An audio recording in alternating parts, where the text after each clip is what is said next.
Hey there, comic fans. This is Comicfan with another humble haul.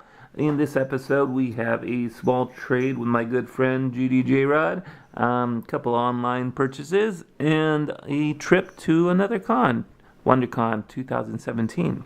So we'll go ahead and get that started. Before I show you the books, I'm going to show you a really great thing that my friend Eddie the Comic Guy made for me. I saw this in somebody else's video, and I had to have it.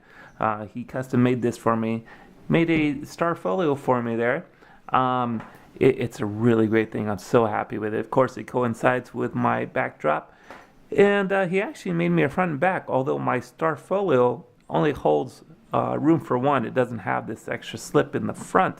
So he made me one that I can interchange with. That's really cool. I love it.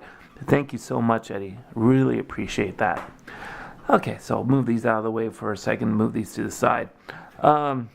With the trade with gdjarod, I gave him something, I showed something in my last video he really wanted, and I already had a copy, so I gave that to him. In return, he gave me something I needed for my runs. Shaun of the She-Devil number 3, and Battle of the Planets number 6. Really happy to get these. I'm really trying to get these things finished. They're just a pain in my butt because I can't find them to finish these small little runs. Battle of the Planet's only like 10 issue run, and Shaun of the She-Devil is only like 5 issue runs. So I can't thank you enough, gdjarod, for plugging those holes. Thank you. Next up, I've got a little online purchase. I got some more run fillers for my X-Men run. I think I got a couple of these. X-Men number 119, first appearance of Moses Magnum. 116, 117. I believe is that the first appearance of Shadow King. That's cool. And 115. All right, and then let's see. I think that leaves me for my con purchases. I got a couple of $2 purchases. I just couldn't resist. You know, I'm always a sucker for these little promos in newspapers. This one's from the Houston Chronicle, Spider-Man and Power Pack. It's pretty much about prevention of child abuse. And I know there's a little story to this. I haven't read it yet, but I want to read it for myself. And there's that. Another $2 purchase. Brother Power the Geek number 1. And I've been looking for this one for probably a couple of years now. And instead of going straight to eBay, I just figured I'd try to find it in the wild. That has been quite a task. But I got this really beat up copy for $2, and I just couldn't leave it there, so I needed to bring it home with me.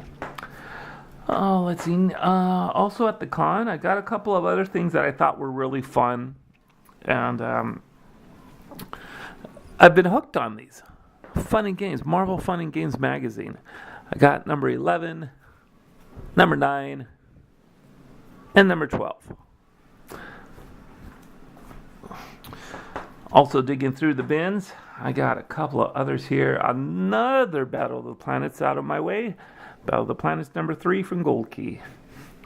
I think I've only got 2 more issues left. That's going to be a little hard because they're the harder ones to find later in the run. Isn't that the way it normally goes? You always find the easy ones first, right?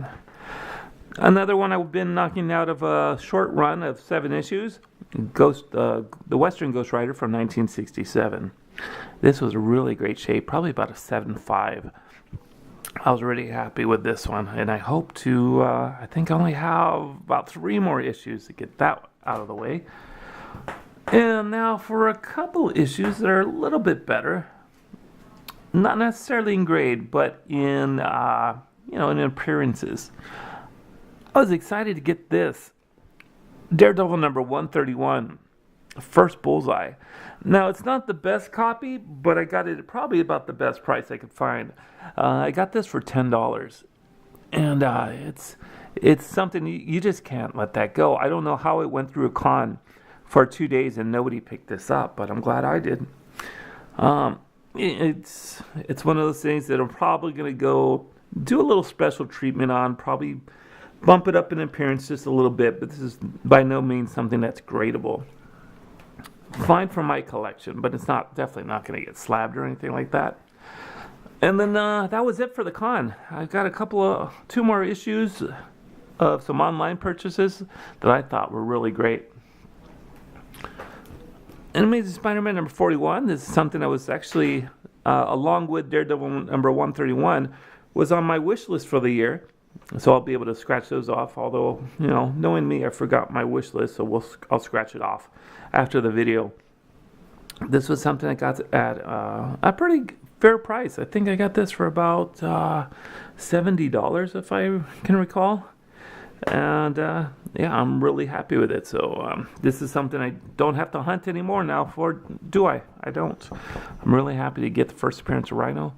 And the last book would be this, Fantastic Four number 49. I got it at a reasonable price, except for one thing. If I can live with the price, I had to live with the condition of the book, right? That small little hole punch, it kind of means it's sort of incomplete, but if I can live with that hole punch and paying $30 for it, I guess I have to be okay with it. Consider it a placeholder in my collection or not. I think I paid enough to where it could be a permanent stay in my collection.